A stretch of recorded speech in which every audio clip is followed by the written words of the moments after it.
So, John, have you ever created a fake identity to get laid? Oh, yeah. Do I want to ask more? All I can say is that there is many a short-sighted European walking around the world today who thinks they had a wild night in the hay with Prince Harry. So you think you can pass for Prince Harry? I don't know what's so hard to believe about that. He's dashing. I'm dashing. Sure. Some films are fine just the way they are. Other films sometimes take it way too far. But really, how bad could it get? Let's go beyond the box set.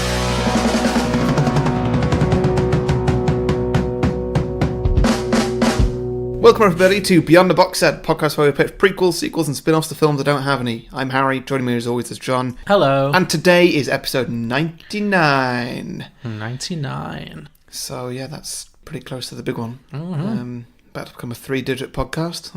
That's an achievement. We've done well. Yeah. Not that many podcasts get to 3 digits. No. I mean, let's be honest, a fair few have. Yes, but not many, I'm sure we're in the upper percentile at this point. Definitely, yeah. Mm-hmm. So, well done us. Yeah, indeed. So, yeah, well, thank you everybody for getting us to 99, and hopefully we'll make it one more week. Yeah, don't jump off now. Yeah. It's just about to get good. Of course, we're going to do a live show next week, so this episode will be coming out on Friday the 18th, I believe. Mm-hmm. And our live show is going to be Saturday the 19th, so literally tomorrow if you listen to this on release day. Yeah. And if so, wherever you are in the world, there's probably still time. Yeah. you can probably get to Leeds, charter a jet, get parachute on the motorway, into the back room of the Chemic Tavern and... the more dramatic the entrance, the better. As long as you're there for 8 PM, that's all that matters to us. Yeah, sure. After that, lock doors. Don't matter where you've come from. No. 8:01, don't even try it. So anybody who can't make it, the episode will go out a week later via the usual channels, yes. On the usual feed, yes. I'm very much looking forward to editing that one. Yeah. I don't think it's going to be that difficult. I hope not. I just feel like live audience will make harder to make obvious cuts, Well, just don't make cuts. It's all gold, John. True. There will be no awkward moments as well. Why do you cut out my amazing humour all the time? You're right. You know I'm a successful comedian, but yet you just make me sound like normal here. It's not fair. fair. Have you noticed that the edit's basically just a monologue? This show is a one-person podcast. You're not even on it. Aww. This is just me talking to no one. Well done, John, on getting to episode 99. Thank you. I'm very proud of me. I hope episode 100 goes well for you. So do I. All right, are we done with this? Yeah, let's drop this. Okay. So, True Lies. True Lies. For some reason you picked this for our 99th episode, but whatever. It's fine. Okay. You say that like you didn't enjoy this film. This film was everything I expected. In a good way? Just in a way. Because, okay, here's the thing. I've had this film on the shortlist for a while. Mm-hmm. I decided to fast track it to episode 99 after our... So you waited 99 weeks? Well, it wasn't like on week one, but it's been spinning in the back of my mind for the past few months. I don't know. I'm just waiting for the right time. Mm-hmm. But then when we did our year-end review of 2018 recently, and we discussed the film Skyscraper with The Rock, and you said that was a 10 out of 10 perfect film, could not be improved upon. Mm-hmm. And... No, this is not a 10 out of 10. No, but... Nowhere near. But do you think... Because the reasons that you gave for liking Skyscraper, I feel like are also the reasons why this film is very good. No, there's a big difference between The Rock and Arnie, and both these films are sold on their lead. Sure. And the thing is, you can't take Arnie seriously, ever. But I don't think you're supposed to. But The Rock you can. Okay, sure. Is the thing. And that's what makes the films so different to me. Like, I can watch Skyscraper and I can take it seriously and really enjoy it for that. Sure. Whereas this one... It's clearly not made to be taken seriously, but it's also not a spoof. This film it's somewhere in between the two. Mm-hmm. And I think that's what I don't like about it. Oh, I'm so disappointed. I thought you would love this. I thought you'd be eating this up with a spoon. I mean, there were bits, yeah, certainly. Mm-hmm. But I don't know, I feel like I wanted it to be a bit more spoofy. I really thought you'd love this because for me, I don't know, maybe I misunderstood what you liked about Skyscraper, because I thought you liked Skyscraper because it's a one-legged action hero fighting his way through a burning building with his prosthetic leg, jumping off buildings, climbing a building, it's just crazy. Mm-hmm. And I mean, in terms of True Lies, the level of absurdity that this film achieves is off the scale. Yeah. Like, there are moments in this film, multiple moments in this film, that just really go off the deep end, but I think it works. I don't know, I think because it's got an element of seriousness to it, you can't help but get annoyed when it gets predictable. Just like there were bits in this, for example, the terrorists who are driving along the bridge, Sure. and they shoot the rocket launcher backwards, Yes. which kills one of the terrorists, and then they stop at the very, very last minute, and then dangling over a cliff. That, fine.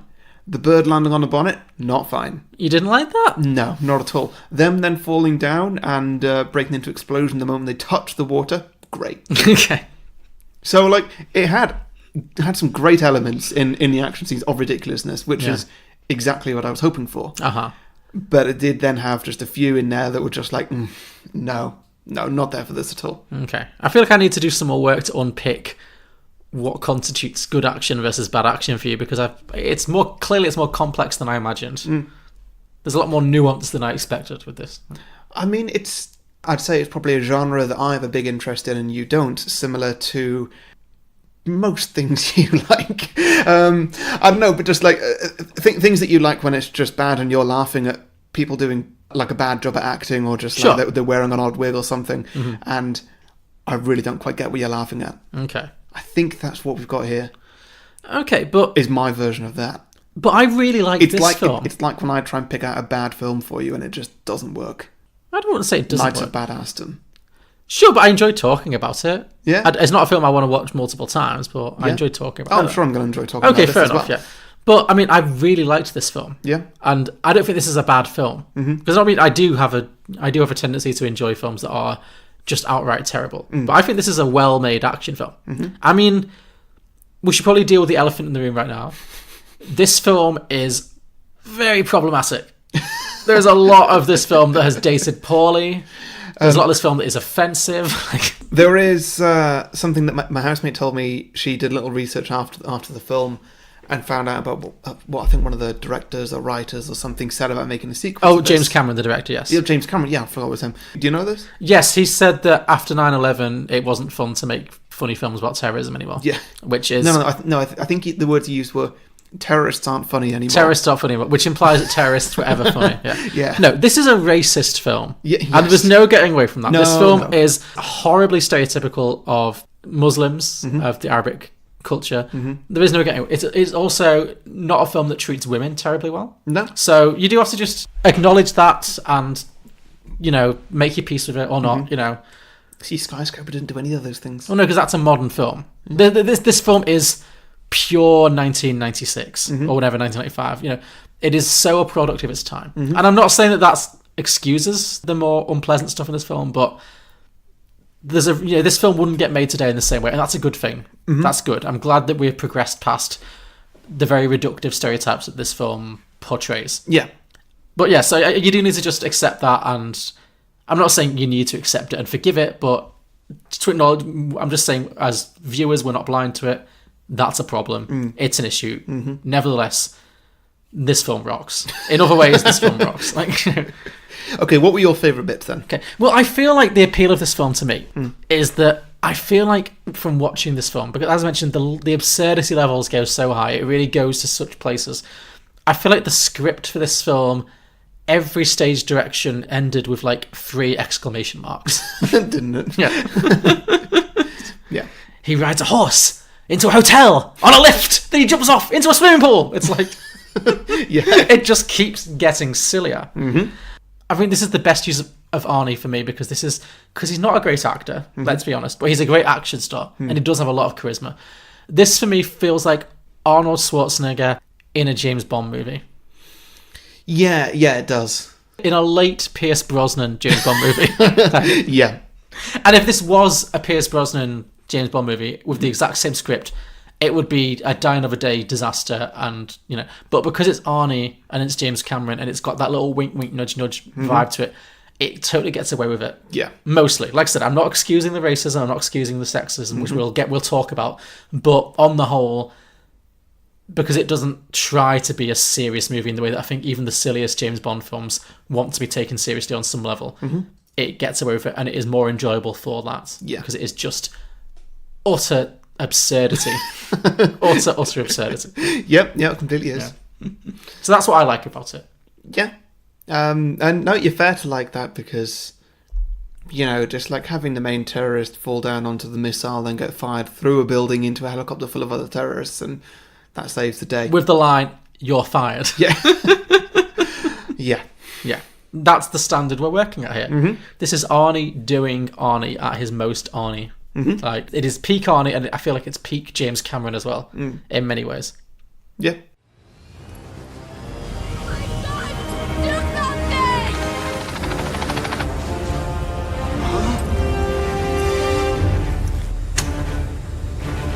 You're fired.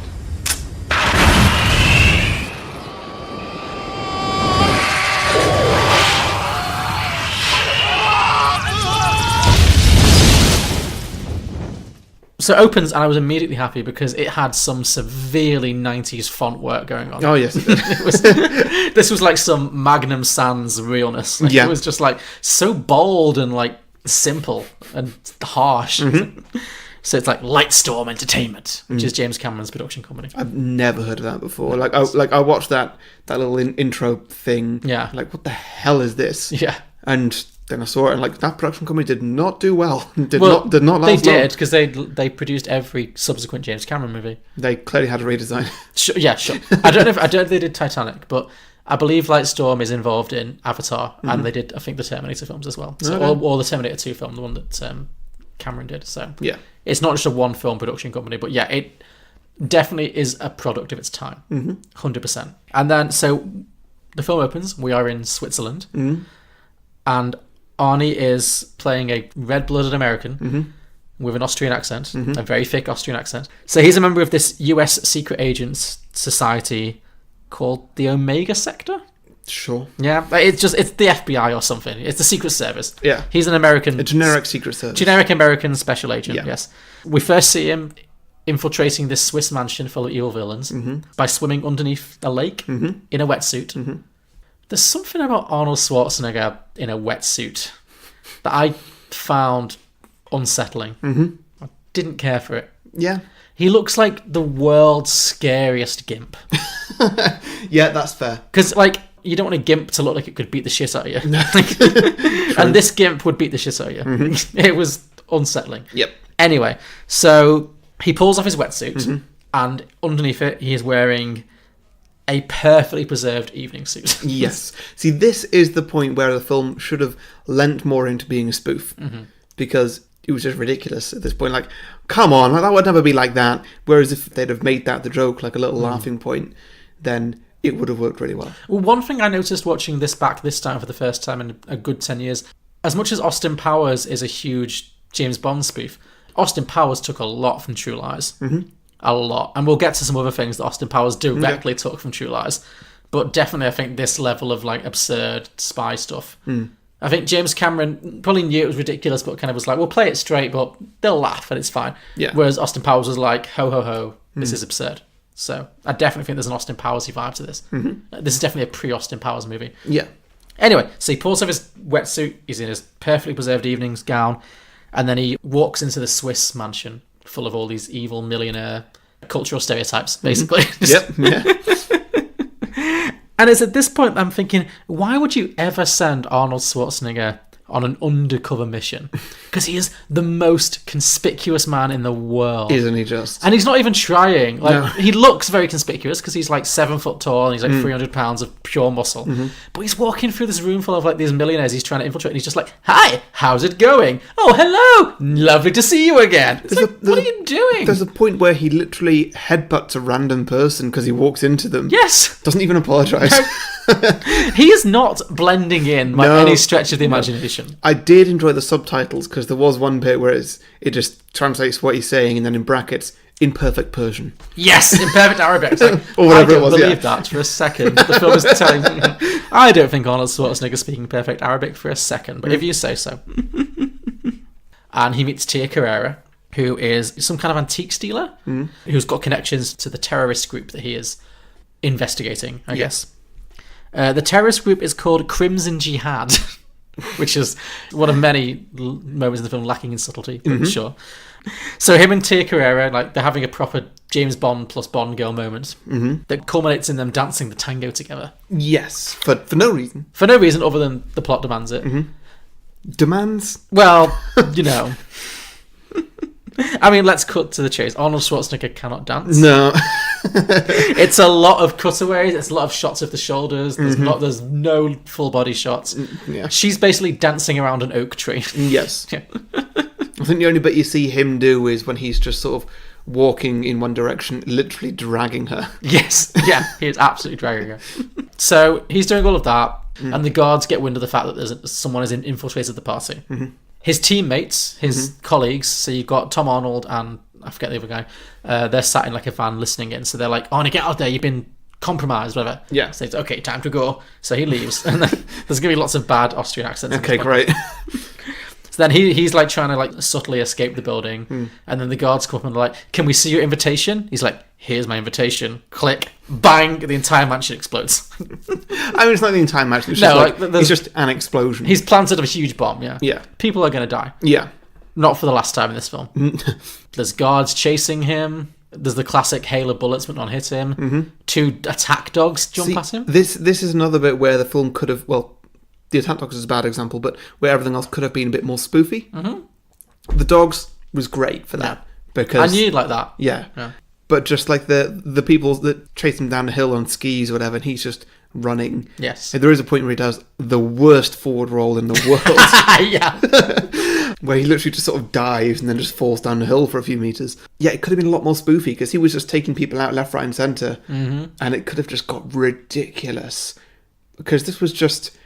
Okay, there's about, 8 people that he takes out here? Make it 80. Sure, yeah. Just like, he's really Just going ramp for it up. Yeah. Okay. I mean, start off slow and then just make it more... Like, realise it's getting ridiculous and so then just make it more. I mean, I would argue it's already pretty ridiculous, but... I think it should have been more. It Should've should been have been more, I or think- it should have been less. Well, I think this film walks the line. I think it makes a conscious choice to be silly, but not to be a full-on spoof.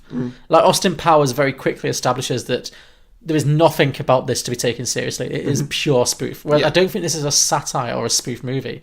It is an action film that you're supposed to believe in, but it's also taking it to the nth degree. And it's a hard thing to get right, but I think this is something James Cameron does quite well.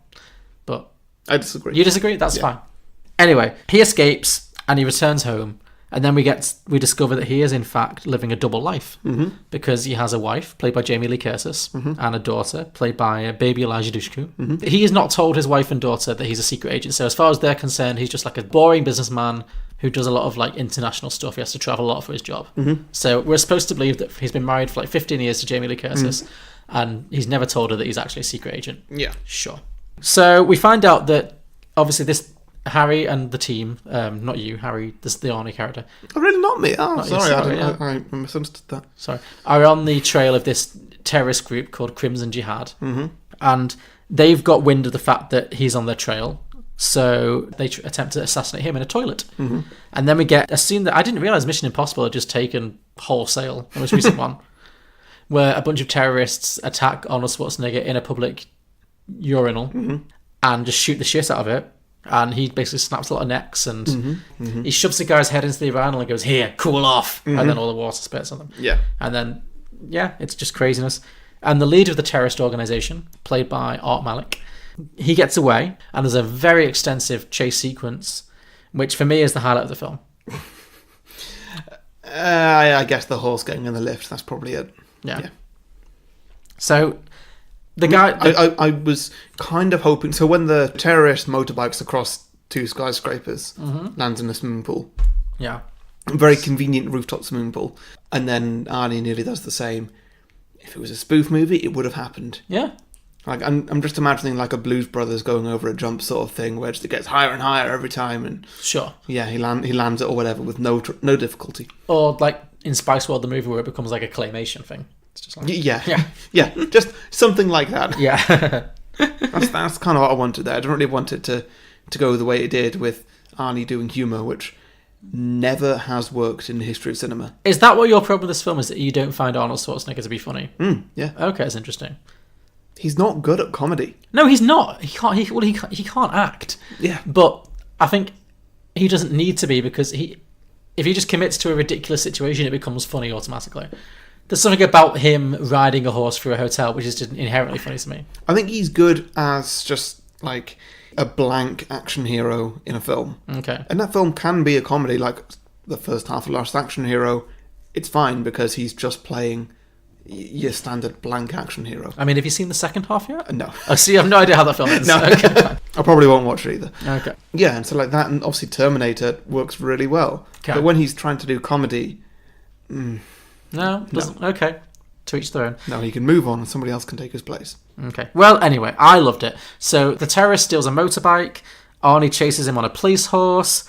The terrorist drives into a hotel. Arnie chases, still on the horse. The terrorist drives his motorcycle into a lift, a glass lift, and goes up many flights of stairs. Arnie, obviously, rather than jumping off the horse, stays on the horse, maneuvers the horse into a lift. The lift with the horse goes upstairs. Then they're on the top of the building. Then the terrorist rides his motorcycle off the top of the skyscraper, lands in a swimming pool in the next skyscraper along. Arnie tries to make the horse do the same. The horse is like, whoa, no shit. Yeah. Stops at the last minute. Arnie goes flying over the edge and then has to like coax the horse into walking backwards so he can get back onto the roof, basically. It's insane and it's hilarious and I loved it. Sure. Yeah. So that happens. And then we kind of abandon the terrorism story for a good hour of this movie. Easily the worst hour of this movie. I mean, it had its highlight, Sure. a single highlight, which of course is the hotel scene. Yeah. But for, I don't know, maybe it got through the first 10, 15 minutes of this whole plot and I was like, so how does this tie into the rest of the movie? It really takes a left turn, doesn't it? Doesn't it? It sets up a plot and then totally drops the plot. After like 40 minutes of solid plot building, it just drops it entirely. And then it comes back to it in the end.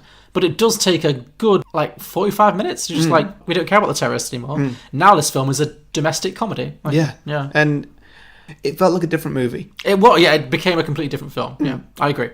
Yeah, so then after all this has happened, we figure out that in the midst of all of this terrorist fighting, horse riding, hotel trashing madness, he's missed his birthday.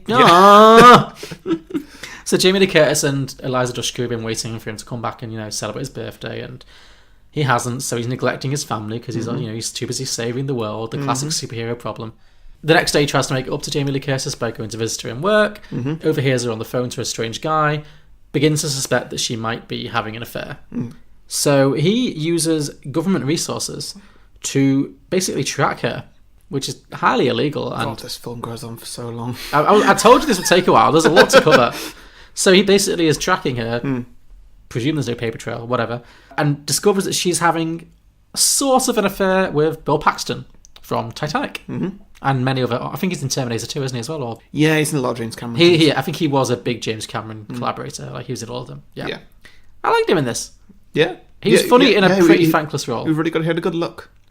We'll get to it, yeah. She's having sort of an affair with Bill Paxton, who is a used car salesman, who is coincidentally, massive coincidence, he's pretending to be a secret agent to get her into bed. Yes. Which is apparently how he gets women. Arnie figures this out, and then he does the sad bloof walk from Arrested Development across the road. He does, doesn't he? It's like he's got his head down, he's like, whoops, so sad, and the car's like screeching to a halt. It's like... made me laugh. And then he goes... Again, this is when his accent made me laugh the most in this film. When Tom Arnold's like, what's wrong with you, man? What's wrong? And he goes, she's having an affair. It's not an affair, it's an affair.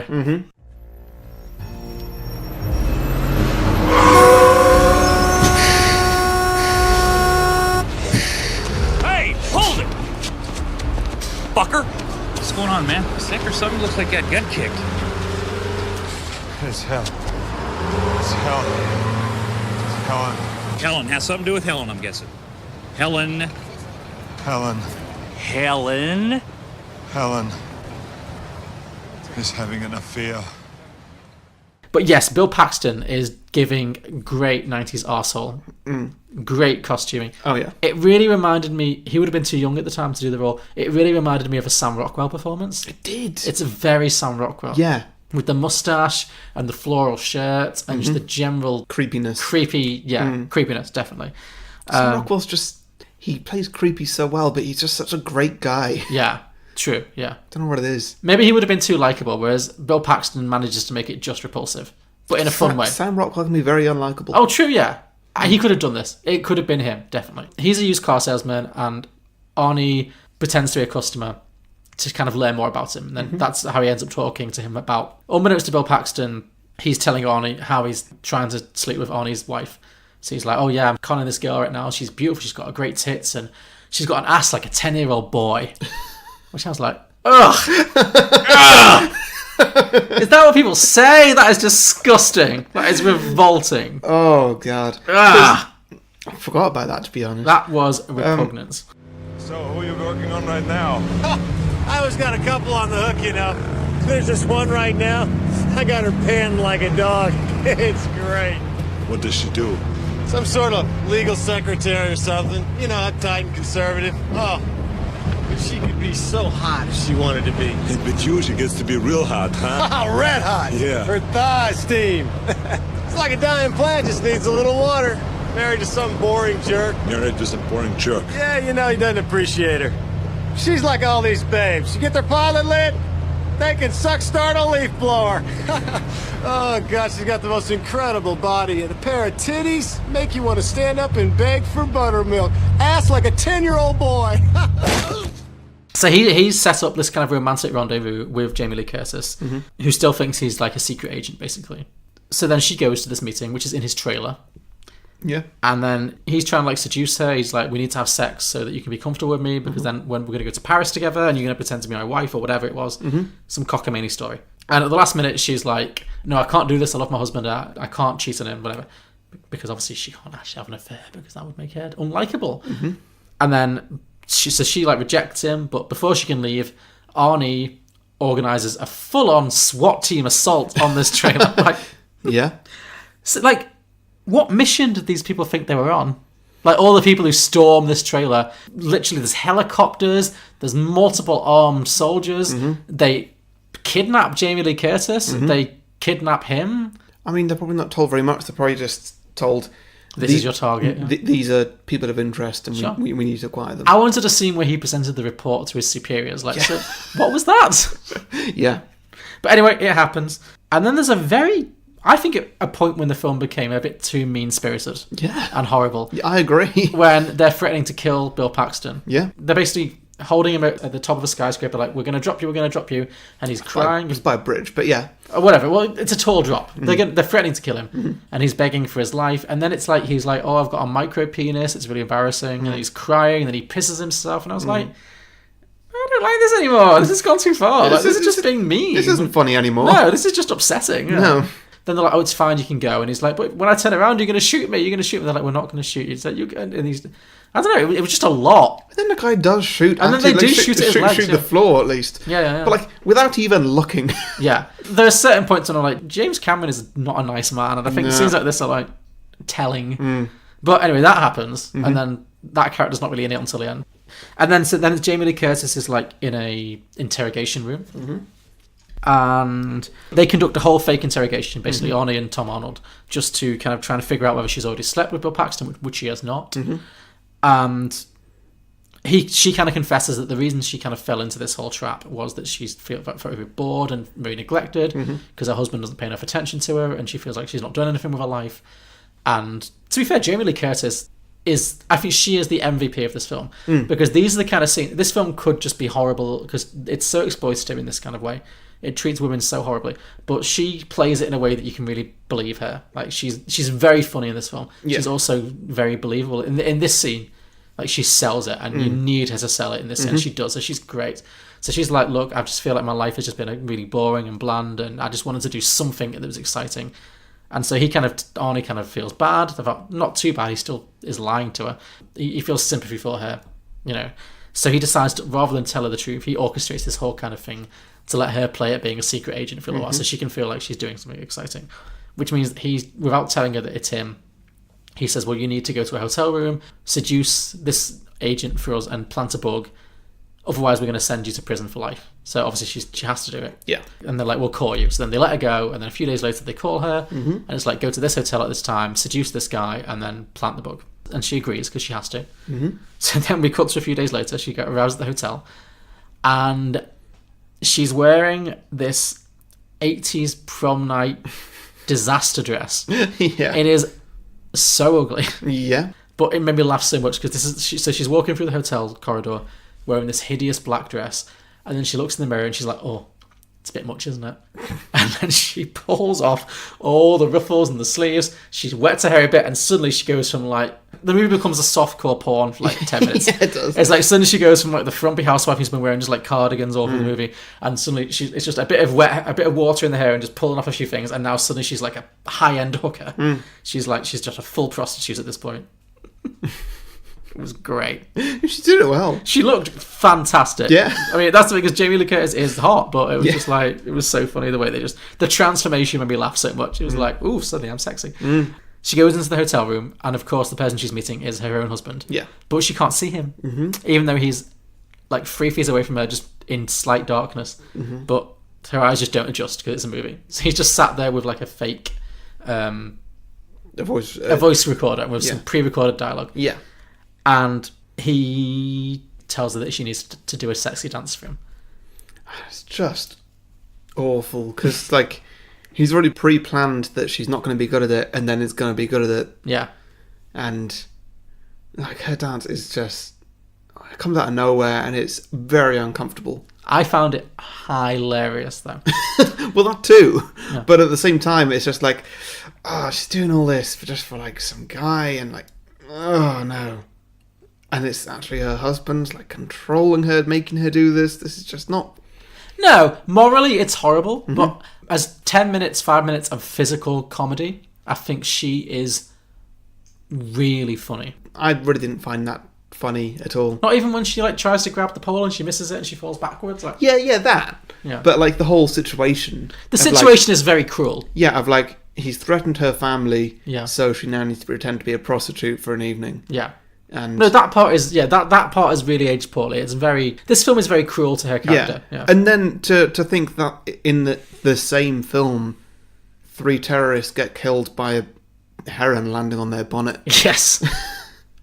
Yeah. Like, what's going on? The tone of this film is never really settled. No, it's not at all. no. But I do think she again, if this was almost any other actress, this would just be upsetting and it would be horrible. It works to the extent that it works because she is a great physical comedian, and I do think she sells this scene and makes it really funny. I really like when he's like, dance, and then she just starts doing like the Macarena, and then he's like, no, dance sexy, and then she really she does a full-on stripper dance, and it does become like a softcore porn for a minute. But then when she's like falling over and stuff, and she's licking the bug because she's trying to find it, she sells. All I can say is that for me, she sells it. I'm not saying it's good. I'm not saying it's acceptable. It's a very dated and quite sexist scene, but I think she sells it as well as she possibly can. But thankfully, this scene ends with the plots finally coming together. Then it all comes together, yeah. So that all happens. She doesn't recognise him. He's about to reveal the truth to her, tell the truth, it's just me, it's Harry. She hits him over the head because she thinks he's going to rape her, obviously, which is hilarious. But then just as they're about to like reveal the truth, then suddenly the actual terrorists storm the building, kidnap both of them, because they've obviously been tracking him, Arnie. But she thinks they've been tracking her because she thinks she's the one on a mission, even though she's on a fake mission. Yeah. And that was made this scene particularly funny when she's like, will you let me handle it, please, honey? Because she thinks she's the secret agent. It's great. Yeah. I like this. Just don't do anything. No! He has nothing to do with it. I'm the one you want! Okay? Quiet on. Do what they say. Come on, guys. Let the hooker go. She's not important. Harry, please just let me handle this! Shut up! We have kidnapped, taken to the terrorist headquarters, and it turns out that the terrorists are... This is Crimson Jihad from the first half of the movie. Their whole plot is that they're smuggling nuclear Weapons, nuclear warheads. bombs, inside ancient antiques or something. Yeah. And that's why Tia Carrera is involved, because she is... I guess she's kind of discovered the antiques and she's helping to ship them. She's helping so, yeah. that's her questionable role in all of this. It's vague. So, yes, and they're going to use this to blackmail the US government to pull out of the Persian Gulf. So they're like, you've been bombing our country for years. We will nuke you unless you pull your armies out of, out of our country. Yeah. Essentially. This is the bit where the film really starts to get away from me.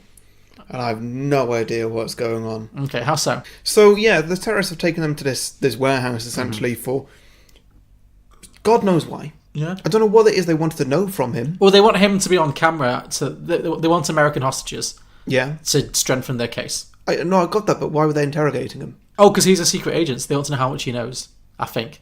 I mean, it's unclear. It doesn't matter. It doesn't matter to their plan at all. Yeah, so then they try and make a video to say, like, hey, we've got nuclear weapons and we're going to launch them on your cities once a week or whatever. Sure. And I've no idea where they are. I think they're in, is it the Florida Keys or something? Yes. This is some cockamamie reason why no one can trace them. So they're on some island that connects via bridges to the USA. So there's no, like, checkpoints. Yeah. I don't know.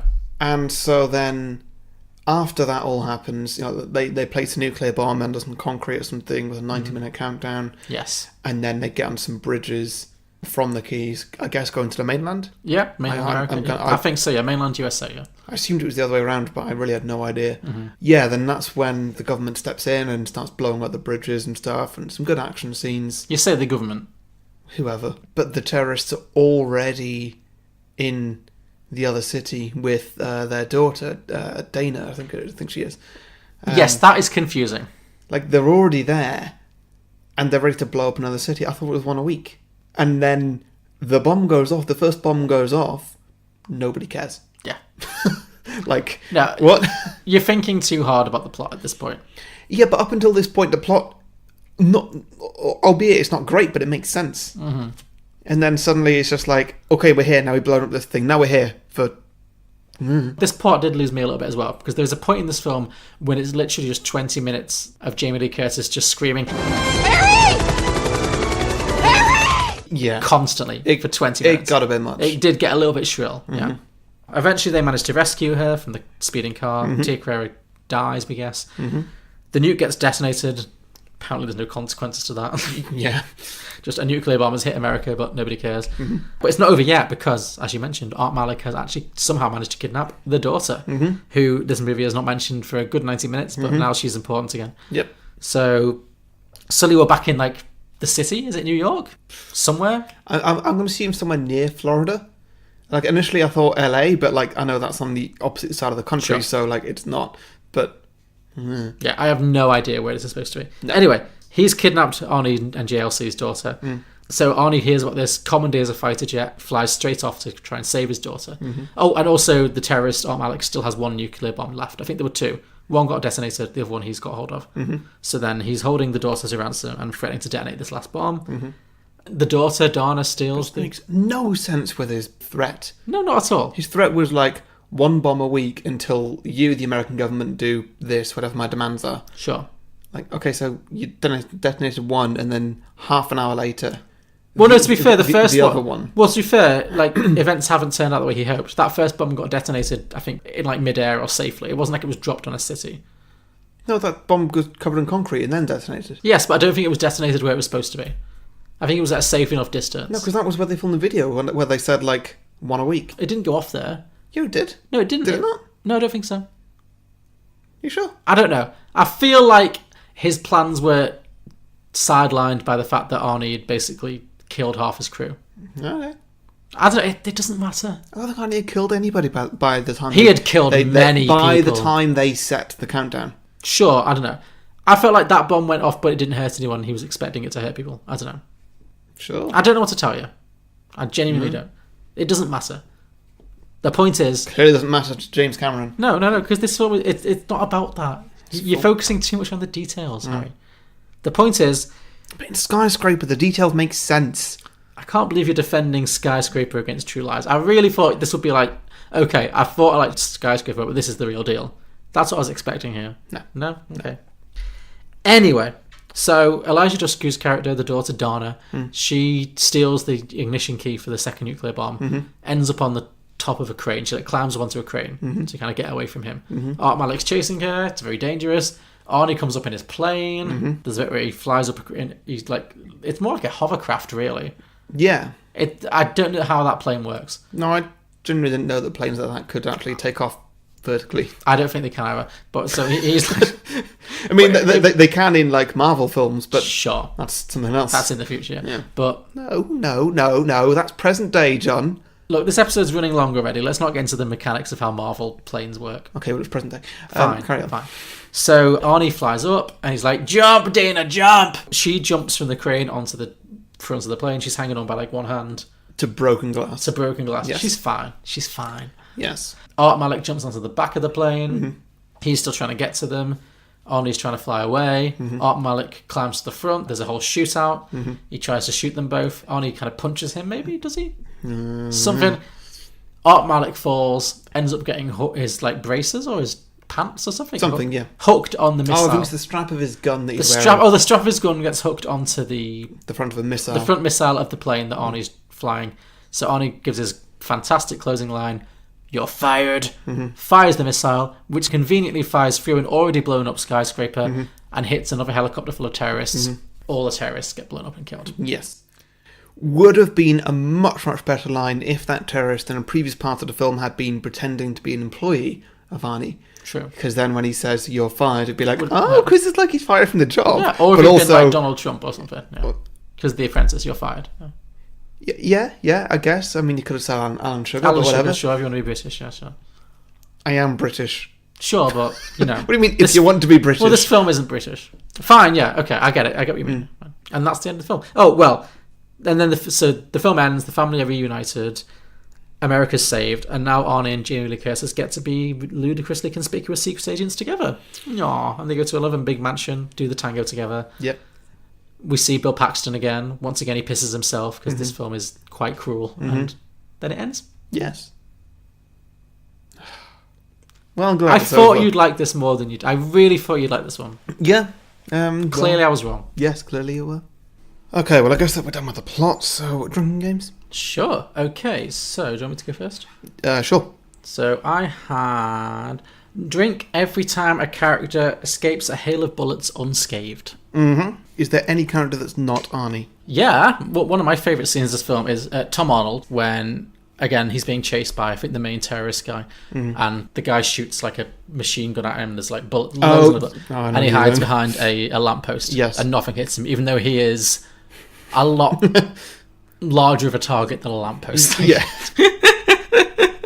Yep. That was very funny to me. I like that a lot. Yeah, that's good. Okay. Yeah. Fair.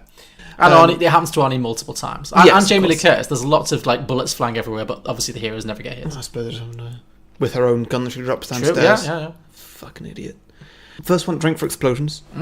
Wow, yes. Because, I mean, well, there's not a lot, but just when they happen, they're very much There's like... lots of them, yeah. It's there. Yes. So, yeah. Drink every time a woman gets slapped. Great. Like, so Art Malik, the terrorist, slaps Tia Carrera multiple times. Jamie Lee Curtis and Tia Carrera slap each other a lot. In that car. And also, well, it's not, it probably doesn't count as a slap, but certainly during the SWAT team scene, when Jamie Lee Curtis is with Bill Paxton, she gets like a rifle butt to the head. Like, she takes some real abuse in this film. Yeah. It's hard to watch. Yeah. So yeah. Do you say hard to watch or hot to watch? Hard to watch. Wow. That's Harry. I don't know what your fucking predilections are, but watching women get brutalised. I is just not misheard one. you. That's all I just... Sure, whatever. Anyway. Drink for attempted one-liners. Go on. Because this film has a lot of them. You say attempted as if they don't work. Yeah. None of them work in there. Like this, of Arnie's quotes. You're fired is good. You're fired. Like I say, it would have been good if he was an employee. Would have been great. He's firing him off a missile on a fighter jet. I think it works. No. No, you're not here for it? Getting knocked out into a urinal, cool off. No. If you were Mr. Freeze at the time, yeah, cool off works. But no, cool off does not work in urinal. Urinals are not known for being cool. All right, I feel your standards for this are too high, but fine. What others are there? To be fair, there's not low. It's not like it's Batman and Robin where it's like every line. There's a lot. They're sparing. There's maybe There's three a or lot. four. Here's my invitation. Why is there an explosion? What's the point of the explosion? That's not an invitation. That's just like... It's a distraction. No, here's my invitation. Punch in the face, knock the guy out. Okay, sure. Makes sense. Here's my invitation. Boom, explosion. Now everybody knows. Okay. Would That's you not an count invitation. as a one-liner the bit where, in the truth serum scene, where Jamie Lee Curtis says, she finds out he's been a secret agent all these years, and she says, have you ever killed anybody? And he says, yeah, but they were all bad guys. It's not far off, because like Arnie's one-liners, a lot of them, the quality is terrible. Obviously, he's got some of the biggest one-liners in history. Sure. But the majority of them are... The delivery is the problem, yeah. Oh, no, a lot of them, yeah. That one... Yeah, I don't know. No, you didn't. It wasn't really notable enough, I think. Okay, fair enough. Drink for dramatic close-ups on Arnold Schwarzenegger giving, like, this side-eye, like... Yeah, there was a lot of that. I did notice that because it was the cover. Yeah. And when I saw the cover of the film, I was like, is he smirking? Yeah. I already don't like this film. And then Charlotte was like, I don't think he's smirking. It's not really a smirk. It's and then she was like, is this the Mona Lisa? It's more of a threat than a smirk. I don't know. I don't know what it was, but then he does like a glower. But then he does it a few times in the film, and it really closes in on the eyes. Yeah. Okay, this is I guess, an obvious one. Drink for cliche. Drink for cliche. Sure. I mean, this film lives on cliche. So yeah, absolutely. Mm-hmm. I would have liked it if there was more of it, but yeah, no, there wasn't. Okay. Drink for broken glass. Okay, so there's a lot of broken glass in this film. Yeah, lots of like running through mirrors and smashing mirrors. She smashes the double-sided glass between them when she's being interrogated. Which, at that point, by the way, that's the point where Arnie and what's-his-face would be Tom like, Arnold, yeah. Okay, well, someone needs to know about this now, that she's actually made caused damage to the room. We can't get away with this anymore. Yeah, who they were reporting to, who knows? Okay, my last one now. Drink for terrorists making mistakes. Okay. Which happens all the goddamn time. What would you count as a mistake from a terrorist? Firing a rocket launcher backwards. Driving off a bridge because you're turning around trying to shout at your other terrorist friends, saying that you just fired the thing backwards. Yeah.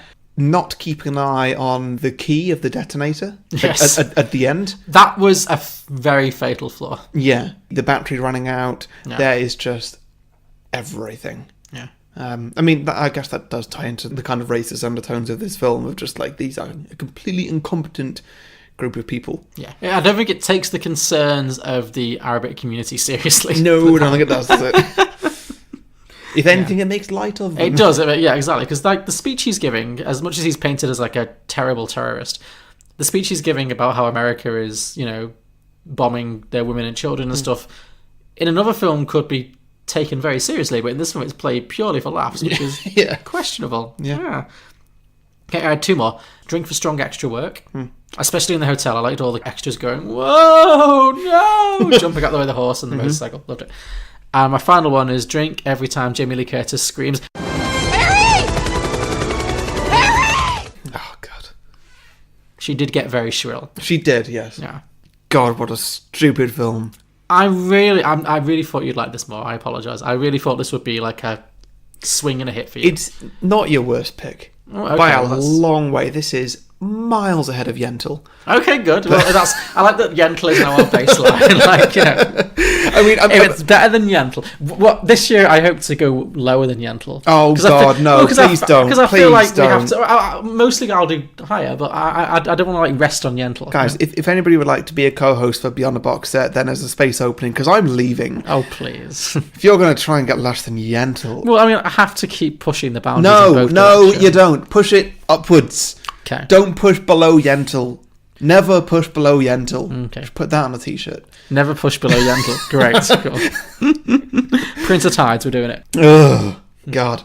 Okay, well, before we get some sequels, I'm going to talk about Patreon. So, if you have enjoyed the podcast so far, any of the 99 episodes, and hell, if you enjoyed the 100th episode as well, then, you're probably better at. Yeah. Come and support us on patreon.com/beyondtheboxset.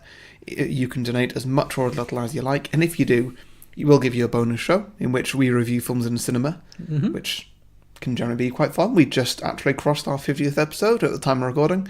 Our 50th bonus episode. 50th bonus episode, that is, where we reviewed The Favourite, which, I mean, it was fun to watch and fun to review as well. Absolutely, I would agree, yes. What's the one we did before that? I've forgotten already. Bird Box. Bird Box. We did Bird Box on Netflix because we had a gap in cinema, yeah. That was fun to review. Yeah. Yeah. I'll leave it there. There was much to discuss. Definitely, yes. So yeah, there's that. Also, if you become a Patreon, then once a month you can have a 30-second advert slot put on the main show. And also, every now and then, we will pick a patron who can pick the film for the main show for us. Yeah. Whatever that's going to be. If you want to pick a film that does already have a sequel or anything, then we'll do that in a bonus show. But yeah, essentially you get your pick at any film and we'll do it. We will. So yeah, all that's available at patreon.com/beyondtheboxset, and we would be very, very appreciative if you did support us at all. Great. It helps us keep the lights on. It motivates us to keep doing this every week or whatever. Feels like every day. Oh, please. Hi, I'm Mike from the Genuine Chit Chat podcast, where we have honest conversations with interesting people. I speak to a wide variety of guests, from travellers to musicians to those afflicted with mental or physical illnesses. There's really no subject that's off limits, from movies to politics and even controversial topics ranging from sex to drug reform and political correctness.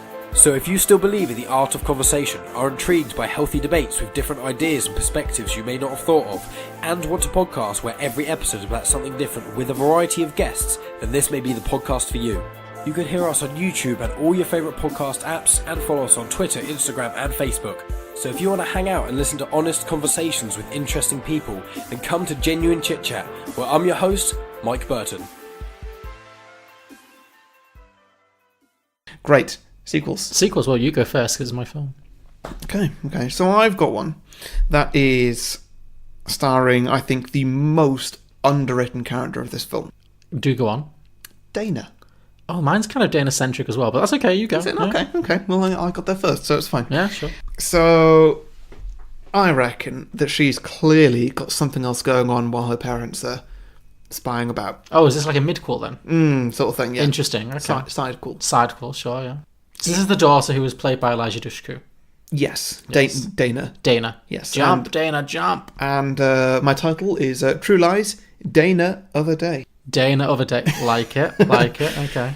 So yeah, Dana is going to be played by, in this film, Natalie Dyer, who is Nancy from Stranger Things. That's the older sister of the main character, right? The Will character. Yeah, that's right. Sure, okay. Yeah, so I really like her. She's the first person I thought of in the right age range. Sure. And the bitch who abandons Barb to her death and never asks about her again. Poor Barb. Don't remind me of Barb. Poor Barb. Barb was the best. Justice for Barb. Anyway, carry on. So I'm not sure if what I've got written here is quite rambly. It probably is, but That's nothing new. That's your job in editing, really, isn't it? Okay, so Dana actually works for a company. So is this set directly at the same time as True Lies? Afterwards? Vaguely. Before? It's going to be mostly before, I think. Okay, because I feel like Dana is well, 14 and like Nancy's like 16 or 17, isn't she? Sure. I mean, you'll clearly see where this is going. And, Okay, fine. I mean, make it look a bit younger or something. I don't know. Sure, okay, fine. Yeah. So yeah, she actually works for another spy company Okay. who I've named Big Daddy Defense. Ooh, it's been a while since Big Daddy have been brought in. And they're not massively in this. They're just there on the sidelines, Sure, really. okay, well, it's nice to bring them back for 99. Yeah. So this is Big Daddy Defense, not Big Daddy Corp, Defense. not Big okay. Daddy Corp like normal. Their tagline is the real last line of defense. Okay. Because like Arnie's thing was the last line of defense. Okay, sure. These guys are the real last line You of can defense. tell because they've branded themselves such, so they have to be. Yeah. Well, yeah. Sure, okay. I mean, same as Arnie's. He's branded himself such, so... Like, well. Yeah, sure. So it's such a super secret organisation that even like the president doesn't know they exist. Mm-hmm. This is beyond anything. So did you say she's working for them? Yeah, she's working for At them. the age of 14? So Do Jamie Lee Curtis and Arnie know about this? No. Okay. No, nobody does. So she's a child agent for the most powerful line of defence for the American government. Mm-hmm. Okay. Well, a lot of this is going to be kind of a sort of an induction and a training kind of thing for the first half of the film, maybe. Sure. Think Kingsman 1. Did you watch that? Yes, I watched it with you. Yeah. Did you? Maybe. How did you watch Kingsman 2? Maybe I watched Kingsman 1 in preparation for watching Kingsman 2 with you. Sure, Yeah. I've seen it. Yes, no, I do remember you talking about it, yeah. So, yeah, it's going to be a little bit of that. There's going to be a team of other people all around her age, all going through different training stuff. So she goes to high school every day, as far as their parents know. Mm-hmm. And maybe they drop her off at school or something, I don't know. Sure. But then there's a whole other thing going on. Oh, wait, because normally she gets to school in the film. Well, the one time we see her going to school is she jumps on the back of a motorcycle. Oh, we'll get to that. Oh, is that planned in? I was thinking, is he like a secret agent? Yeah. Okay, fine. I mean, I say we'll get to that. It's really not very much. He's just a fake boyfriend who's been planted just to keep her parents off the scent of her being anything other than just a rebellious teenager. Yeah, like it. Because, you know, a slightly older boyfriend played by Jason Momoa. Yeah, that's fine. That's believable. Oh, he's played by Jason Momoa? Yeah, why not? Like current Jason Momoa? Yeah. That Not saying that he's the right age range, but that's the point. He's like 37, she's like 14. I mean, he's there as literally a fake boyfriend to be like, Sure, I feel hey, look, that is a problem. I feel that is an obvious I feel like problem. Arnie would be concerned if Jason Momoa showed up and picked up his 14-year-old daughter. That's the point, to be concerned over that and not anything else. Okay. It's to completely throw them off the scent. Okay. So yeah, essentially Dana was recruited at the time of entering high school age, so she's Okay. essentially gone to spy school instead of high school. Sure. Which I thought would be fun. Cool, yeah. Yeah, she was recruited especially because her dad is a spy. Sure, okay. So that makes sense. Everybody there who's recruited, their parents are all spies for some agency or whatever. So she's working for the same basic goal as her parents, but her parents don't know that she's working. Mm-hmm. Okay, cool. So it's not that she's a double agent. They're all working for the American government, essentially. Yeah. For the greater good. Yeah, Okay, yeah, sure. yeah. Maybe there's a point where all her classmates are clearly children of famous spies from films. Oh, that'd be fun, yeah. So like, I don't know, maybe you've got like Jaden Smith is playing Will Smith's son from Men in Black. Sure. Or something. And others. Sure, yeah. I don't know. I'm not going to go through and cast them all now because they're generally all just white men that look like Jason Bourne. No, but that could be fun, yeah. Yeah. There should be like 17 kids who are all claiming to be the sons or daughters of James Bond because he's just fathered so many kids because he's just shagging around so much. That makes a lot of sense.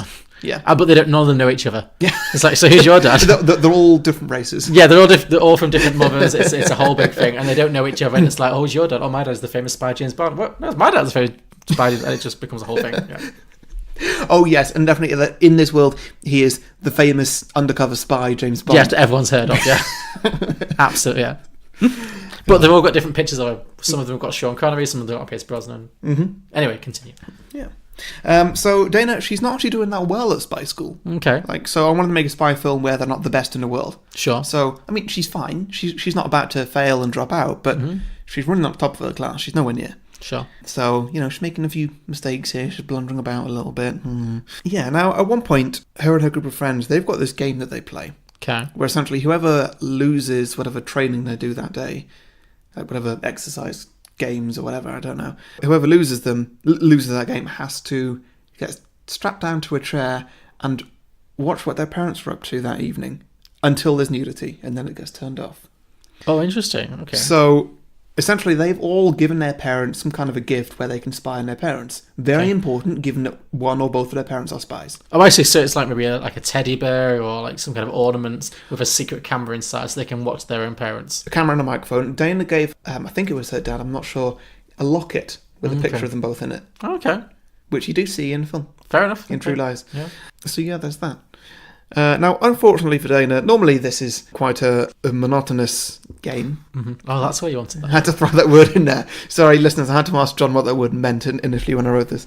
Yeah, because it's quite a monotonous game, it is expected to be quite boring. However, tonight, it's not even slightly boring. Oh, is she watching a night of... She's watching a night in a hotel room. Oh, interesting. Where, her mum is a prostitute and her dad is French. Wow, every child's nightmare. Yes, entirely. Yeah, and so this gets to the point where her dad blows his cover at the same moment as they both get abducted. And she's like, well, that's news. Yes. That's something. That's not boring. So, yeah, she knows what her dad's like. And although he knows... So does she know at this point that her dad's a secret agent? Has Oh, she yeah, been letting on the whole secret? she's always known that he's a secret agent. She's always known, even though her mum didn't know.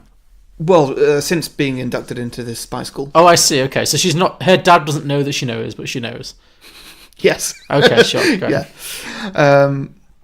She knows that her dad, he's pretty good at his job. Sure. So, although he normally prioritises work, now his wife is actually involved. Mm-hmm. She has no idea what's going to happen. He's going to get thrown off his game.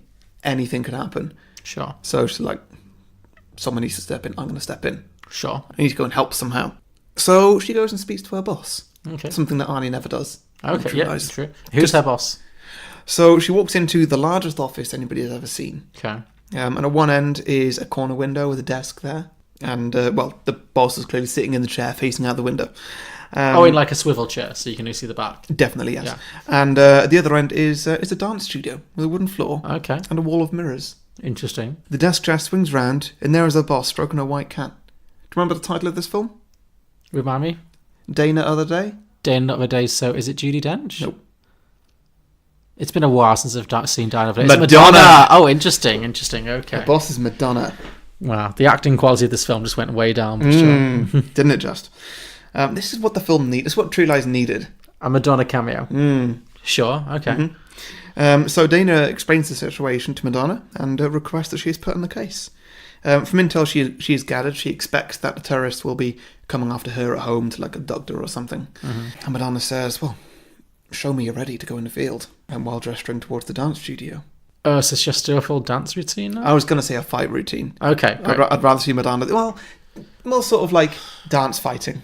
Sure, okay. Choreographed fighting. Yes, very much. Kind of thing that Madonna would be like, I know I'm 60, but look at me. Sure, okay. In that way that Madonna does so well. Okay. How was my Madonna there? Was that good? I mean, the amount of accents Madonna's tried over the years, who can say anymore? Yeah, so it all works out, essentially. Dana gets put into the field by Madonna. Madonna says no casualties, keep damage to a minimum, and we want these guys taken alive. We don't want to take a financial hit about this. We don't want our agency uncovered. So her mission was to make sure that all of the terrorists are taken alive. Taken alive without any damage, yes. Well, that's clearly not going to happen. And so, Dana goes home, and as expected, gets abducted by terrorists. Okay. Entirely to plan. Right. She plays the whole innocent young girl act that she's been taught for the last few years, and it works flawlessly. Okay. She's taken to a small skyscraper and is brought up to the top floor. She rolls her eyes at this because being on the top floor, you're very prone to air attacks. Yes. So, why? Why go there? Just go in a basement somewhere. Sure, yeah. But, that would have screwed up Arnie's plan entirely. It really would. Go down, not up. Yeah. Yeah, well, at one point when nobody's really looking at her, because the terrorist is doing his camera thing, no one's paying attention to her, she notices that they've left the key in the detonator. She's like, I was going to take that. Yeah. She takes it and starts walking off. She gets found out straight away, because like I say, she's not the best in her class. She's good at getting noticed, which, as a spy, not great. Not a great skill, I yeah. guess it runs in the family, should we say. Probably. Yeah, and so she does her best to try and get away from the terrorist and stop him from getting the key, rather than doing anything like stamping on the key or dropping it from the height of a skyscraper or anything like that. No, she decides to get as far away from the terrorist as possible, and the only way she can do so is climb up to the roof. Fair enough. And then from there, he's still following her, she climbs up into a crane. Climbs right to the very edge of a crane where she can't get any further away from anybody ever. Because she hasn't thought anything through. No, because she's not great. No. Like father, like daughter. Exactly. But luckily, at this point, a plane turns up Her out dad of nowhere. shows up, yeah. The hover plane, yeah. Yeah. And, then she suddenly has to sort of plead innocent girl instead of trained spy. Just be like, oh my god, no, save me. And, Good impression of Eliza Dushku there, yeah. Thank you. I've been practicing. And, the scene plays out fairly similar, shall we say. She rolls her eyes a lot at a lot of different things. For example, her dad coming up and then just causing all the damage in the world. Sure. Which is obviously what she was told not to do. Yes. And bringing the terrorists alive, well, that didn't That's work not out so gonna well, happen, did it? yeah. Yes, and that's pretty much what I've got with that. I'm not sure Okay. if there's more of an end to that. No, I like that. I don't know if they get down land and have a bit of a hug as she reveals her identity to him as well, and so then they become a family of 3 spies. Well, I like the idea that she doesn't, because the original film obviously ends with the mum and the dad both being secret agents. But yeah, Dana, because she is very resourceful in that last half hour, so I like the idea that she keeps her own secret identity from her family, but she knows that they're secret agents, but they think she's a regular schoolgirl, like a helpless schoolgirl. I think that works. I think that could be very good. And it ties very nicely into my sequel. Oh, great. So- Is yours Dana-nother Day too? Mine is Dana as an adult. Okay. So, should we move on to that? Yeah, sure, let's do it. So my sequel takes place in the present day. The year is 2019. She has followed... Ooh, very modern. I know, right? So Dana has followed her mother and father into the Omega sector. She's now working for the same security American company. As what? As a secret agent. Okay. As some kind of secret agent. So she's a spy. She's not like the X-ray receptionist. No, she's absolutely more of a spy, yeah. She's on the field, yeah. I mean, she could be anything in between. She could be, yeah, but no, she's a spy. She's the spy. And she's now a high-ranking agent. Like them, she's also living a double life, juggling parenthood with her career. Oh, okay. So she's married to much like Arnie is married to like a boring office worker played by Jamie Lee Curtis. I feel like she's married to like a boring guy. I've basically gender flipped it. Fair. Now, I was thinking the guy could be Ryan Reynolds. Okay. Because... I'm interested to see where you're going with this. In the original film, Arnie's married to Jamie Lee Curtis, who is super hot but has been dressed down to look like she's some dowdy housewife. And the first half of the film, she's spent like, oh, I've got big glasses and bad hair, and then suddenly it's like, aha, I have giant boobs. And So what's Ryan Reynolds supposed to be then? well, because he's got a good body. You know what I mean? Like, he's really ripped. Like, Is he just your first pick for like good body? well, he's not to my taste, but I really thought you'd go for like Chris Pratt or something. no, That's I who would. was in my mind. No, I would personally, but in terms of like, I don't know. I was thinking of people who are like conventionally muscly and ripped, and which isn't really my taste in men. But I don't think Chris Pratt would work for this particularly. Okay. I was trying to go for like I don't know. Ryan Reynolds works for this because I think he's funny and he's got that like six pack kind of like very ripped muscly, which people like. I don't like it. Some people like it. Doesn't matter. So he's going to be wearing a lot of like heavy jumpers and slacks and like like a bad hair. Let's give him like a really bad comb over. It's Ryan Reynolds very much dressed down. So yeah, they're a couple. They've got kids, and in a complete role reversal, he's like the stay-at-home dad raising the kids, and she's in real life a secret agent. But he thinks that she's like got some high-flying sales job where she has to travel a lot. So he doesn't know that she's a secret agent, basically. Anyway, obviously Arnie and Jamie Lee Curtis, they've retired because they're like in their 70s at this point. So they spend a lot of time babysitting the kids. Yeah. While Dana is traveling the world conducting exciting secret missions. Obviously they know what she's doing. Yeah. And they really want to get back in. Like, they are not they're not coping well with being retired, especially Arnie. So the first like third of this film is going to be like a comedy about him really trying to interfere with Dana's job, and she's like, Dad, you passed it, leave me alone, all this kind of stuff. So he's always trying to interfere. Meanwhile, Ryan Reynolds just doesn't know anything. He's oblivious, Anyway, one day, a terrorist organisation, who are not going to be Muslims, because this is not the way beyond the box set rules. Very forward thinking. Well done. We are not going to subscribe to this cultural stereotyping. Is it going to be any particular race of people, or is it going to be something different? Well, I was thinking to move completely away from common racial stereotypes. Listeners, it sounds like he's about to go straight in for it. No. I was thinking, let's just say... It's not Muslims, it's Jewish people. No. For heaven forbid. Heaven forbid, no. Absolutely not. I was thinking, like, just make them something that... Let's make them Finnish. Finnish? They are Finns. You know what, to be fair, European terrorists in films always go down well. Look at Die Hard. Yeah. It works so well. German villains, British villains... Swedish villains. The Swedish villains are the best. Yeah. Well, can we make these guys Swedish instead? I have no idea what Finnish. No, but I chose Finns very deliberately because German villains. Yeah, it's done. Hitler, blah blah blah. It's still a bit of it's not offensive, but it's like it's overdone. Russian villains, it's overdone. Oh god, yeah. Finns. When have you ever seen Finns play a role in? I don't know. I don't know Finnish people at all though. Well, it's just where Finland is, right? Well, yeah, but like I don't know what the people are like. Well, if you were to pick somebody like Canadians, for example, sure, I'd love to see what Canadian villains would be like. Well, I've gone with Finns. Okay, sure. So, it's your story. It's a batch of. It is a group of Finnish extreme terrorists. Did you say a batch of Finnish? It's people? a group. It's a batch. It's a group. Yes, it's a batch. It's a bad batch. It's a freshly baked batch of Finns. But it's a bad. It's a bad batch. It's a bad batch of Finns.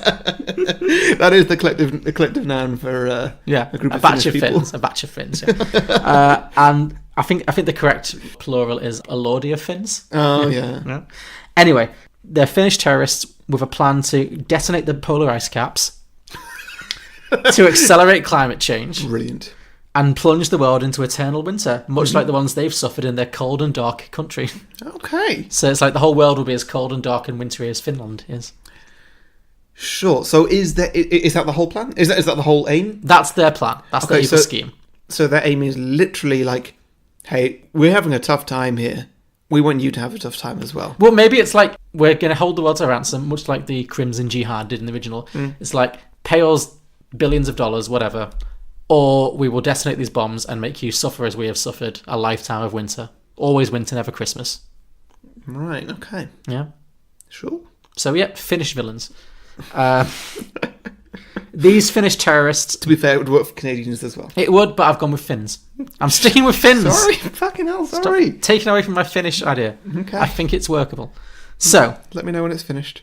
These Finnish villains, I'm not even dignifying that, I am. Burst into the house one day, into Elijah Dushku's house, and they kidnap Dana, Elijah Dushku, for whatever reason. Maybe she has crucial information about their organisation. Maybe she's been like tracing them. Yeah. Doesn't matter. Yeah. We're applying full True Lies logic. Point is, they kidnap her, leaving Arnie and Jamie Lee Curtis to decide to embark on one final mission to rescue their daughter, who's just been kidnapped by the Finns. And obviously Ryan Reynolds is going to follow in tow. He's only just discovered, because he was in the house at the time, that his wife and his in-laws are all ruthless killing machines. Lovely. So he's have to react to that. So then we're going to have a bit of a rehash of the original plot of the film. So this is Jamie Lee Curtis and Arnold Schwarzenegger travelling to Finland to track down these terrorists, bringing Ryan Reynolds along as he's younger. He can do things that he can be undercover. He can do the things they can't. He's their kind of secret undercover agent. Yeah. We're obviously going to need a reversal of the striptease scene. So I was thinking maybe he has to... Why? What? Do we need Arnie stripping? No, it's not Arnie. Oh, thank God. It's Fucking Ryan hell. Reynolds. Come on. Oh, God, that makes so much more sense. I'm not going to make 70-year-old Arnie with his saggy muscle skin strip. No, there's limits. So, no. Oh, that was nearly a disaster. Yeah. Maybe the Finns are hiding out in a strip joint. Like, their secret agency is... The cover for it is that it's a male strip club. Yeah. Like a Magic Mike style thing. Yeah. Obviously, JLC and Arnie are too old to infiltrate this. So they're like, Ryan, over to you. And so he's playing the Jamie Lee Curtis role in this film. He's wearing a lot of slacks and sweatpants and jumpers and denim, And then it'll be like this moment, just like in the original where Jamie Lee Curtis is like ripping up her dress. He'll be like, slick back his hair, he'll pull off his shirt, and bam, it'll be sexy Ryan Reynolds. He'll be like, oh my God, who knew I had this body? Sure. And then he goes in and he does his sexy dance. And much like her, he can't dance. Just recreates that scene that Jamie Lee Curtis does in the original. Yeah. Meanwhile, Arnie and JLC are obviously saving the day. They're doing their secret spy stuff. I think Arnie at some point definitely has to dramatically ride a reindeer through the streets of Helsinki. Oh, God. Rather than a horse. He's just riding a reindeer.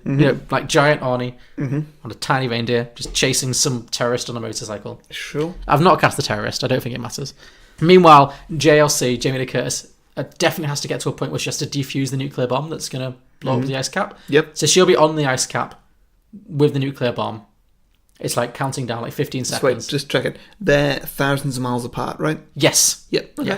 Yes. For reasons, doesn't matter. We'll explain it somehow. Yeah. Because I feel like this is the one cliche from the original movie that they missed. Yeah, the one action movie cliche that they didn't do. The countdown. Yeah, so she's trying to defuse an atomic bomb. It's counting down. There's like 15 seconds left. Elijah Dushku, wherever she's been taken, she's on the phone to her mum. She's like, cut the blue wire. And Jamie Lee Curtis is like, they're all blue wires. Yep. Yeah, it's just purely that. Anyway, so she defuses the atomic bomb somehow. Arnie captures the villain. Ryan Reynolds does what he needs to do. I don't know. And ultimately, that's it. They rescue Dana and they save the world. And the Finns are defeated. And Dana learns to respect her parents. And Ryan Reynolds learns the truth about his wife and his in-laws. And we end a post-credit scene of the entire family on a new secret mission. All four of them just infiltrating some mansion. Great. And all using their own specific talents. And yeah, I think that would work as like a modern sequel to the film. Yeah. Yeah, I think Do it you would agree? too. Yeah. Yeah. I can see that. I can see that being like a genuinely sellable sequel, like as a Ryan Reynolds vehicle, Yeah. with Elijah Dushku and Jamie Lee Curtis and Arnie as like mostly supporting characters, but just to tie it to the original. Yeah, that could work. Yeah, maybe not so much. Maybe Finnish terrorism's a bit of a stretch, but you know, I mean, it's just weird and silly. Yes. Look at Kingsman. It's yeah, weird yeah. and silly. I feel like True Lies 2 should be as weird and silly as the original, but just less racist, which is Yeah, well, yeah. so just swap Muslims for Finns. Done. Yeah. Yeah, Yes, that's great. good. Glad you Okay. approve. Okay, so listener submissions. Yeah, indeed. Okay, I've got a few here. So, John Baisley says, I don't want any sequel to True Lies without Bill Paxton, R.I.P. And then Drew Lamas replied, thread closed. Oh, well, that's fun. Yes, so Bill Paxton, who played the used car salesman / fake agent, did pass away a couple of years ago, which is very sad. It is, because it means that we're never going to get a sequel to any of his films where he's playing any kind of character like this, which he did so Yeah, well. no Twister 2. We should do Twister on this podcast. Have you seen Twister? Oh, Have you seen Twister? yeah. And, oh my God, it raised a hate for Helen Hunt that I've never had for anybody else in my life. Really? Even more so than Saoirse Ronan. Interesting. Okay, we're definitely doing Twister then. Oh, God, I do not like Helen Hunt. She's just so bad. Anyway. Twister followed by As Good As It Gets. Great, got it. So Sean Keith says Arnold and his wife have divorced, but she's a full-blown spy in her own right by now. He's tried to get back with her several times, but she's not having it. But when Arnold gets kidnapped, she has to save him this time. Like it. I like that a lot, yeah. Give her more to do. That'd be fun. Caesar Diaz says Arnold and his family are having financial issues. Spywork doesn't pay that well anymore. But Simon... Who was Simon? Oh, was he the car salesman?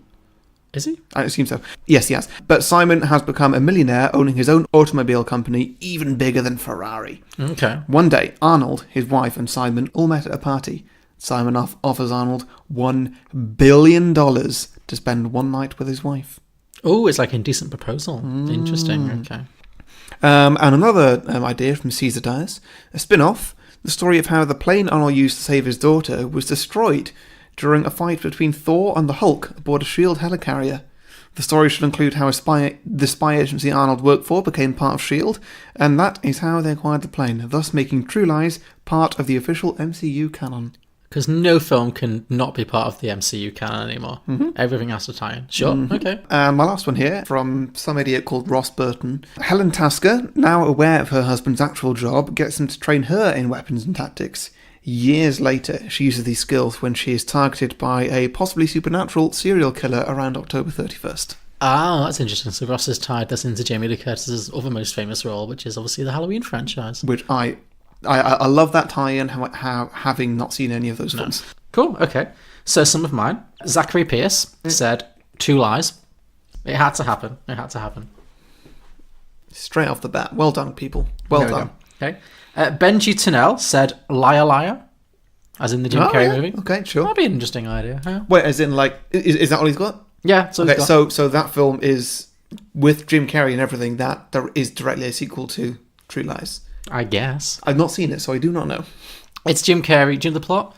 Jim Carrey plays an agent who, a lawyer who is cast under a spell where he cannot lie. That'd be a good film for this podcast, actually. Never had a sequel. We'll do Liar Liar sometime. Yeah. I have another film on a similar thing to that is very, very different, and it's on my list. I don't know why I'm saying it, because I can't tell you what it is to give it context, but... Okay, well, I look forward to you one day in the future revealing that. Essentially, I have a film on my list. It involves lies. That's the information I've got for you. Sure, okay. But yeah, that could work. Could be interesting. Fernando J. Markental Willis said fake news. Okay. True Lies 2, fake news. Yep. Similarly, Connor Crehan said true alternative facts. Dennis Fanning said True Lies Die Hard. Great. There's some context here. How can the same thing happen to the same guy twice? That's what I've been asking for 30 years. So. Nice. Yeah. Mike Carey said Truer Lies, followed by Truest Lies, followed by the most truest lies. So, great, okay, yeah. Seeing a pattern. All makes perfect sense. Absolutely. Drew Mancini said True Lies 2, starring Tom Arnold, basically rehashing the same jokes from the original and trying to get married without telling his girlfriend that he's a spy. Tom Arnold is the fat guy, his best friend. Arnold and Jamie Lee Curtis will only have cameos via a video phone call. It's going to be a horrible, low-budget action movie, resulting in Tom Arnold getting a part in the newest Expendables movie. That could work, yeah. Yeah. Jed Jong said, The Far Future, Harry Tasker, the Arnold Schwarzenegger character, has been cloned by the Resources Development Administration, and the clone Tasker is deployed on the moon, Pandora, working alongside General Quaritch to fight the Na'vi. See where this is going? Jake Sully, who works against the RDA, gets a second clone of Harry Tasker and transfers the consciousness of that clone into an avatar body. Cyberdyne Systems, moving into mining, moves in on RDA's turf with a Terminator modelled on Harry Tasker. When the heroic avatar of Harry Tasker is captured, only an avatar of a clone of Harry's wife, Helen, can save him. So I think basically it's Terminator meets Avatar meets, I don't know. That was a lot. That drew on a lot of references. Wow. Yes. Ira Ray said, Truths, a movie where everyone is completely straightforward and honest and nothing dangerous ever happens. Okay, I like it. Yeah. Will Buckingham says, True Lies, fake news, fuck it, drink. Great. Lovely. Yep. And finally, Phil Better, of course, says, True Truths. Here we go. Yeah. It's been 25 years since the events of True Lies. Both Harry and Helen are happily retired, living life in Boca Raton. However, secretly, each of them have been taking side jobs from the CIA since they miss being in action. Mm-hmm. One day, their daughter, still played by Elijah Dushku, is kidnapped by terrorists, and it's up to the old gang to save her. This isn't a million miles away from mine. No. Little do they... I didn't steal this from Phil Better, I promise. You call him Phil Doubt again. I don't know why. Where does this come from? What's wrong with you? I don't know where this came from. Phil, John does not believe in your podcast. No. Sorry, not your podcast. John does not believe in you, it seems. I don't think you exist. Yeah. Phil Doubt. One day, their daughter, still played by Elijah Dushku, is kidnapped by terrorists, and it's up to the old gang to save her. Little do they know, their daughter is also an agent for the NSA, and when they try to rescue her, they foil an operation to capture an elusive arms dealer. Now they have to work together to save the world. So I guess it's the whole family comes together. Okay. Yeah, I like it. Yeah, no, I do like that. So those are our sequel ideas for True Lies. Thank you very much. If you have any sequel ideas for True Lies or any films we've done in the past, please let us know. We are Beyond the Box Set. You can find us at beyondtheboxset.com. Our podcast is available on all good podcasting platforms, including iTunes, Spotify, Acast, Google Play, and anything else you can think of. If we're not on your preferred podcasting platform, let us know and we will do our best to get onto it. You can also find us on patreon.com/Beyond the Box Set if you would like to subscribe, support us, and gain access to some fabulous bonus content. And our merchandise is available on tpublic.com. And next week, as we have been ramping up for a good while, it's our live episode 100. Harry, it's finally here. Are you nervous? I'm nervous. Yeah, I'm nervous. Yeah, it's we're putting a lot of effort into this show, so fingers crossed. Yeah. I hope it goes down well. I mean, I'm pretty sure it will, but there's a big part of my mind that's just like, what if this doesn't work? But I don't know. We'll see. We will see. It's going to be good. So it's episode 100, and like I say, this is still going to be on the main feed next week. As you're listening to this now, that'll be the 25th of January or something. I guess. But we're actually doing this live on the 19th of January. Saturday, 19th of January, 8 p.m. The back room of the Chemic Tavern in Leeds, UK. If anybody's coming from international places. Yeah. We're going to be doing E.T., the extraterrestrial. Good start. What? The extraterrestrial, yeah. Did I get it right? The second time you got it right. Okay, cool. You second guessed yourself, but yeah. Yep. Yeah, we're going to be doing that. We will be less drunk than we are right now, because we'll probably be a lot more on edge, I imagine. I don't know, I'm planning to be more. Well, whatever calms you down, John, that's fine by me. It's going to be a good show. We're going to have some on-screen visuals. We're going to be pitching some great sequels. John's actually landed some guests for us. I have. We're going to have the fabulous local comedy improv duo Kenrick and Miller. Okay. Yeah.